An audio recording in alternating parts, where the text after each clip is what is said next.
Let's do some live Q&A, and we're going to have a lot of Dak questions, so I'm cracking open a beer because sometimes you guys make me drink. Now, today's show, of course, brought to you by Manscaped. 2 ways to get on it, #Cowboys or Super Chat. From Tom Downey has great tits. That's drink-worthy. Will Dak's negotiations hurt the locker room, in your opinion? No. The same way that the players were supportive of Zeke getting paid. The players back themselves. They're all in agreement. You don't look at another guy's money. You support your players. Now, if Dak holds out, which doesn't make any sense because once that July 15th window comes, well, boom, there you go. It doesn't really matter at that point because you can only play on the franchise tag once they get there. Then, yeah, maybe at that point. But right now, no, there's no locker room issue. The players love Dak. Ask any of them. They're huge Prescott fans. It's not going to impact the negotiations in the end. From Mr. Wright, Antoine Myers, a big-time super chat, $20. I'm done with Dak. He doesn't have all the weapons to be successful. Zeke has carried this team for years now. It's one amazing season numbers with no comeback and record. I see is not highest paid. I get why you don't want to make Dak the highest paid quarterback. You're right to do that. You've missed your window to make him the not highest paid quarterback in terms of per year or guaranteed. If you'd done the deal with urgency before Goff and Wentz, we'd all be feeling pretty darn good right now. Wentz isn't even top 5 highest paid quarterback anymore. That's how quickly this stuff changes, guys. But since Zeke carries the team, I think that's been proven wrong now. Dak's best games last year were when they didn't force feed the ball to Zeke Elliott. And we want to talk about comebacks. Why are we ignoring that Dak is 14 in 4 years despite 0 last year? 14 game-winning drives last season, or in his career. That's some of the best numbers of players who have played in that time frame. So I think it's really weird that we suddenly moved goalposts all around for Dak Prescott. Early on, well, yeah, the Cowboys win games, but his stats aren't that great. Now Dak puts up big stats, but the defense and special teams kill him. Well, Dak's an 8-8 quarterback. I just have a very difficult time understanding the disconnect. And a good way to go about it, would you rather pay Dak $36 right now, make him the highest paid quarterback, or wait and let Mahomes and Watson and Jackson sign and pay Dak $37, but he's not the highest paid quarterback anymore? I'm going to take the 36, right? That's the better path, right? Focus on the long term, not just where things sit right now, because it's all going to end up changing. Now, an embarrassing part for me is that Mitchell Renz is kicking my butt when it comes to Twittering followers. He's got double me, man. I'm at 8,413. It's not great. I would like to get to 8,500 by the end of the month. I think we're going to get there. If you have questions that we don't get to during the live Q&A, hit me up on Twitter. My DMs are open at WhatGoingDowney. From Mr. Wright, Antoine Myers, when we pass as much as we did last year didn't equal to wins. There is a correlation between teams throwing the football more and not having as much success. And there's a correlation between teams running the football more and winning more games.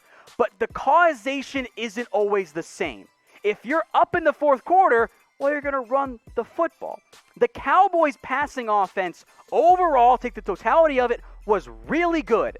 They had success throwing the football.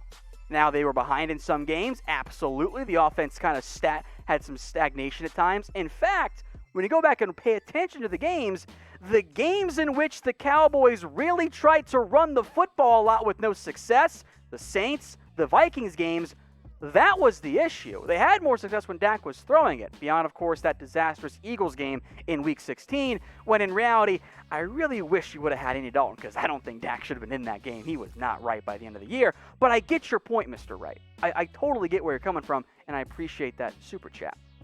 From Alexander Forte, hey, Tom, assuming that Dak's deal gets done this year, what do you think next offseason's drama will be? Always something, right? I mean, you kind of luck out because your 2017-18 draft wasn't as good as you want it to be. Has Jamal Adams signed his extension yet? Maybe that. I don't know. Maybe it's around the receiver core and what you do with Amari Cooper and Gallup and CeeDee Lamb there. All right. Thank you guys, by the way, for everything. Mr. Wright, Antoine Myers, I appreciate you chiming in, my man. We get hot too late in games. Yes, this is true. Next step, Why do the Cowboys get hot late in games? And I would argue this has kind of been a trend for several years with Dak Prescott and with the Cowboys offense, is that when they open things up, when they don't run the ball every time on first down, when they utilize play action, when they open up the playbook and be aggressive, a constant issue in the Jason Garrett era, they got hotter. And I think that even true dating back to Tony Romo when he would just audible a whole bunch of the line because the play calling he didn't like. Why don't you try and find a way to, because clearly they can do it, right? Find a way to utilize that streakiness early in games. Be a little bit hotter early on. I think the way to do that is let's flip the script. Let's make Zeke an elite Mariano Rivera brand closer, and then maybe you can utilize early down play action, which is super efficient across the board. Utilize early down throws, then you can take your foot off the gas and utilize Zeke as a battering ram down the stretch. But yeah, you're right, Mr. Right. Too hot late in games was an issue. That's been the case for a long time with this Cowboys team. Now, a question for you guys here, as you guys ask me questions. Who is your dream trade target? Let me know what you guys think in the comment section. I would venture to say that Jamal Adams is the dream trade target for many of you, but let me know what you guys think in the comments. From Stephen Jolly, do you think Dallas's 3 receivers can reach 1,000 yards? They weren't that far away last year. Cobb almost got there, and had there not been some penalties, he might have been able to get there in the end. I don't think it's a realistic expectation to have all 3 of them reach 1,000 yards. Can I get 1,000, 1,700, 750? I'm all for that one. I think that would be a very successful offense for the Dallas Cowboys. All right, from Cedric Moore. What about Josh Rosen to compete with Dalton for quarterback? Starters, I believe that the Dolphins fielding calls on Rosen leak from Miami to get some trade interest. I say no. Just roll with Dalton. Like, Dalton's a really great backup quarterback. I don't think the Cowboys need to adjust. Like, I think they're in really good shape in terms of their quarterback depth chart room. I don't think you need Rosen right now. If Dalton were here, I would reevaluate that, but I'm going to stick with Dalton as my backup and be very happy the Cowboys finally invested in that position. As mentioned, today's show is brought to you by Manscaped. Get the Lawnmower 3.0, the single best men's grooming tool for, down there. 20% off with promo code Cowboys. That's manscaped.com/promo code Cowboys. It will not tug. It will not pull, the hair down there. But if you use it, you can get a little tug or a pull later on. It's manscaped.com, 20% off with promo code Cowboys. Oh, by the way, you can even use that in the shower. Makes it a lot easier to clean up all the excess hair. We'll put the link in the comments and the description for you guys. It's 20% off only with that code Cowboys. Again, manscaped.com. All right, from Carlitos Molina, if the Dak deal gets done with the cap space gained, think Dallas goes all in, tries to sign Griffen or Clowney even just for 1 year. I don't think that's what the Cowboys are going to do. Now, I think both paths are, if not outright correct, at least understandable. You can go all in right now, be aggressive, win in this little 3-4 year immediate window, or you can continue to kind of roll over some of that cap space, save it for other players down the line, maintain some flexibility in case a Jamal Adams does become available in a trade, for example, and have a longer potential opening window. I think both arguments are valid. I would have preferred the former, the first one there, when the Cowboys were paying Dak next to nothing. From Brokov, would you trade all of the Cowboys' 2021 non-comp picks for Aaron Donald and Josh Reynolds? I don't really know what Reynolds does for me, but for Darnold, I mean, it's a lot. But the deal's fairly team-friendly with the Rams paying his signing bonuses.